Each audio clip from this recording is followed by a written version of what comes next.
नमस्ते। दिन भर की टॉप इंपॉर्टेंट डिफेंस अपडेट पर आपका स्वागत है। आज की टॉप हेडलाइंस कि भारत के सबसे बड़े फाइटर जेट टेंडर प्रोग्राम में से रशिया अपने कुछ फाइटर जेट्स को बाहर कर सकता है। इंडोनेशिया दुनिया का वो पहला देश बनने वाला है जिसे भारत अपनी ब्रह्मोस मिसाइल की टेक्नोलॉजी शेयर करेगा।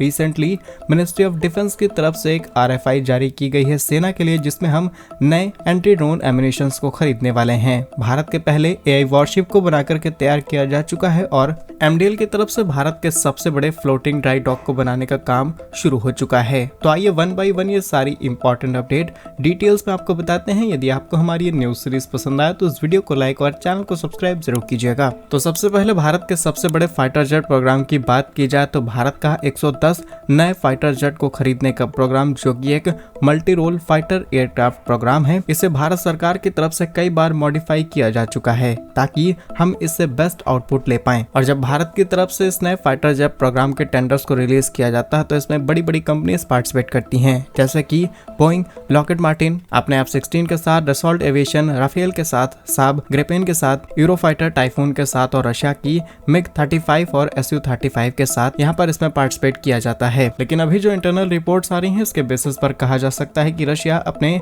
MiG-35 को यहाँ से बाहर कर सकता है। जहाँ MiG-35 की बात की जाए तो that is Russian fighter jet, जिसे मल्टी रोल एयरक्राफ्ट कैपेबिलिटीज के हिसाब से डिजाइन किया गया है ताकि ये किसी भी वेदर कंडीशन में टारगेट्स को आसानी से डिस्ट्रॉय कर सके। लेकिन ये एक 4th जनरेशन प्लस एयरक्राफ्ट है। लेकिन भारत का टारगेट है कि हम ज्यादा से ज्यादा उन कंपनीज को टारगेट करें जो कि 4.5 या फिर 5th जनरेशन के फाइटर जेट को इस प्रोग्राम के तहत इंट्रोड्यूस कराएं। बिकॉज जब भारत ने इस प्रोजेक्ट की शुरुआत की थी तब हमारा उद्देश्य इस तरीके का नहीं था, लेकिन लगातार पाकिस्तान हो, चीन हो, इनके पास बढ़ रही फाइटर जेट की कैपेसिटीज और टेक्नोलॉजीज को ध्यान में रखते हुए अब हमें अपने टेंडर्स को मॉडिफाई करना पड़ रहा है। साथ ही साथ गवर्नमेंट ऑफ इंडिया का कहना है कि इसके अंदर जो प्रोडक्शन है वो 85% तक भारत के अंदर किया जाए और मेक इन इंडिया को प्रमोट किया जाए। अगर कंप्लीट मैन्युफैक्चरिंग भारत के अंदर नहीं भी की जा सकती है तो एटलीस्ट कि इनकी असेंबलिंग भारत के अंदर की जाए ताकि हम प्रोडक्शन को लोकल लेवल पर प्रमोट कर सकें। और जब 2018 में इस प्रोजेक्ट की बात रखी गई तब ये करीब 1.15 लाख करोड़ रुपए का था, लेकिन समय के साथ इसकी कॉस्ट भी बढ़ सकती है। और उससे भी अलग बात यह है कि रशिया खुद से यहाँ पर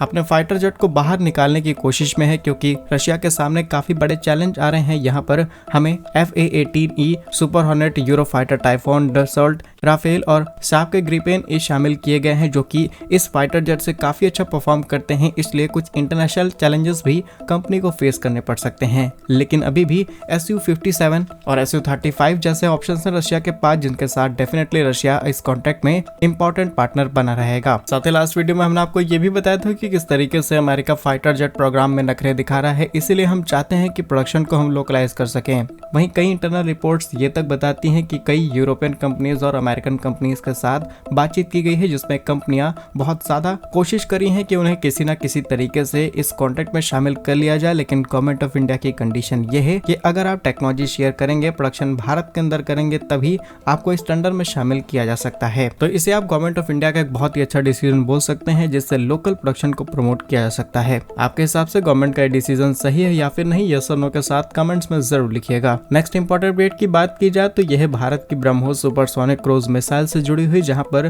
भारत की ये मिसाइल अब दुनिया के लिए एक नई मिसाइल बनती चली जा रही है। सबसे पहले फिलीपींस को यह मिसाइल हमने सक्सेसफुली एक्सपोर्ट की, उसके बाद वियतनाम, ब्राजील, आर्मेनिया और अब लास्ट नाम इंडोनेशिया का सामने निकल के आ रहा है, जहां पर इंडोनेशिया के साथ लगभग ये बात कंफर्म हो चुकी है कि जल्द ही भारत और इंडोनेशिया के बीच ब्रह्मोस सुपरसोनिक क्रूज मिसाइल को एक इंपॉर्टेंट डील फाइनलाइज की जाएगी। रिसेंटली इंडोनेशिया के रक्षा मंत्रालय की तरफ से भारतीय दूतावास को एक पत्र भेजा जाता है जिसमें इसी डील का जिक्र किया गया है। फिलहाल इस डील को लेकर के जो इनिशियली इन्फॉर्मेशन आई थी वो ये थी कि इस $450 मिलियन की लागत से कई बैटरीज इंडोनेशिया भारत से खरीद सकता है। लेकिन अब इस डील में एक नया मोड नजर आ रहा है और वो ये है कि अब भारत यहाँ पर टेक्नोलॉजी शेयर कर सकता है इंडोनेशिया को, ताकि लोकल प्रोडक्शन पर फोकस किया जा सके। अगर आप चेंजेस देखेंगे तो यहाँ पर आपको बहुत सिग्निफिकेंट ग्रोथ देखने को मिलेगी, बिकॉज एक समय ऐसा था कि भारत टेक्नोलॉजी के लिए मांग कर रहा था दूसरे देशों को, लेकिन अब हम दूसरे देशों को अपनी टेक्नोलॉजी दे रहे हैं ताकि वो लोकल प्रोडक्शन पर फोकस कर सकें। अब फिलहाल के लिए रिक्वेस्ट तो आ चुकी है TOT यानी कि टेक्नोलॉजी ऑफ ट्रांसफर को लेकर के। ब्रह्मोस की हिस्ट्री में ऐसा पहली बार होगा कि हम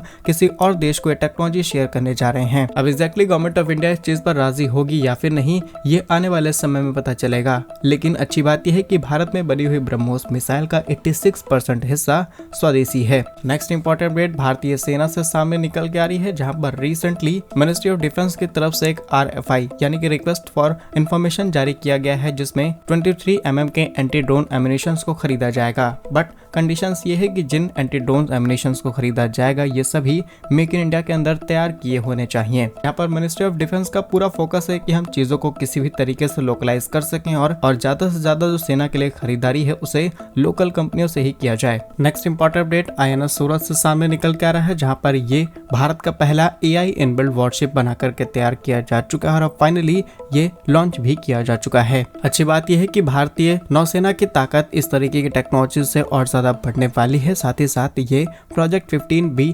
विशाखापट्टनम का ही एक हिस्सा है। इसे कुछ इस तरीके से डिजाइन किया गया है ताकि सिक्योरिटीज को और ज्यादा बढ़ाया जा सके। AI की वजह से जो ह्यूमन गलतियां होती हैं उनसे आसानी से बचा जा सके, बहुत ही कम लोगों के साथ इसे ऑपरेट करना आसान हो जाए और तमाम तरीके के ऑपरेशंस और एनालिसिस के प्रोसेस को ये खुद से ऑपरेट कर पाए। इसीलिए इसकी ऑपरेशनल एफिशिएंसी और ज्यादा पहले से बढ़ जाएगी और कई प्रकार के डिसीजंस भी इनमें लगा हुआ AI सिस्टम आसानी से परफॉर्म कर सकता है। नेक्स्ट इंपॉर्टेंट अपडेट MDL यानी कि मज़गांव डक शिप बिल्डर से सामने निकल के आ रही है, जहां पर MDL की तरफ से मुंबई के न्हावा शेवा फ्रीपोर्ट टर्मिनल के पास भारत के सबसे बड़े फ्लोटिंग ड्राई डॉक को बनाने का काम किया जा रहा है। करीब 5000 करोड़ रुपए की लागत से इस प्रोजेक्ट को तैयार किया जा रहा है और सबसे बड़ी बात कि इसके तैयार होते ही हम आसानी से दुनिया के बड़े बड़े जहाजों को आसानी से संभाल पाएंगे। इसका इस्तेमाल भारतीय नौसेना के लिए किया जा सकता है, तटरक्षक बलों के लिए और कॉमर्स इंडस्ट्री में इस्तेमाल होने वाले बड़े बड़े जहाजों को आसानी से मैनेज किया जा सकता है। आंकड़ों के मुताबिक इसी साल के अंत तक इस परियोजना के कुछ ब्लॉक्स को चालू किया जा सकता है, जिसमें एक साथ करीब 7 से 8 बड़े जहाजों को रखा जा सकता है। इसमें 12,000 से लेकर के 13,000 टन वजनी जहाजों को आसानी से डॉक किया जा सकता है और आसानी से उनकी रिपेयरिंग एंड मेंटेनेंस भी की जा सकती है। फिलहाल MDL की तरफ से भारत में जिस नए ड्राई डॉक को बनाने का काम किया जा रहा है भारत का सबसे बड़ा, लेकिन इससे पहले भी चाइना जैसे देश के पास ऐसी टेक्नोलॉजीज मौजूद हैं। चाइना के पास शंघाई में इसी तरीके का ड्राई डॉक बना करके तैयार किया जा चुका है, जिसे दुनिया का लगभग सबसे बड़ा ड्राई डॉक बताया जाता है। उसके बाद south Korea, Egypt, Singapore, China और इटली जैसे देशों का नाम शामिल है जो इस तरीके के फ्लोटिंग ड्राई डॉक को बना करके तैयार कर चुके हैं, जहां पर कई तरीके के ऑपरेशंस इजीली किए जा सकते हैं। नौ भारत के लिए अच्छी बात है कि फाइनली हमने इस सेक्टर में भी कदम रख दिया है। आने वाले समय में हम बड़ी बड़ी ग्लोबल पावर से कम्पीट कर पाएंगे इस तरीके की टेक्नोलॉजीज। फिलहाल इसे बनाने में काफी ज्यादा पैसा खर्च होने के साथ साथ बहुत सारी टेक्नोलॉजीज खर्च हो रही है। इसके अलावा स्पेशल ऑटोमेशन की जरूरत पड़ेगी, स्पेशलाइज रिपेयर कैपेबिलिटीज और बहुत सारी अलग अलग टेक्नोलॉजीज का इस्तेमाल करते हुए इसे तैयार किया जा रहा है। तो क्या कुछ कहना है आपका इन सभी खबरों पर कमेंट्स में जरूर बताइए। भारत कैसे ही वीडियोस पाने के लिए वीडियो को लाइक, चैनल को सब्सक्राइब जरूर कीजिए। वंदे मातरम, भारत माता की जय।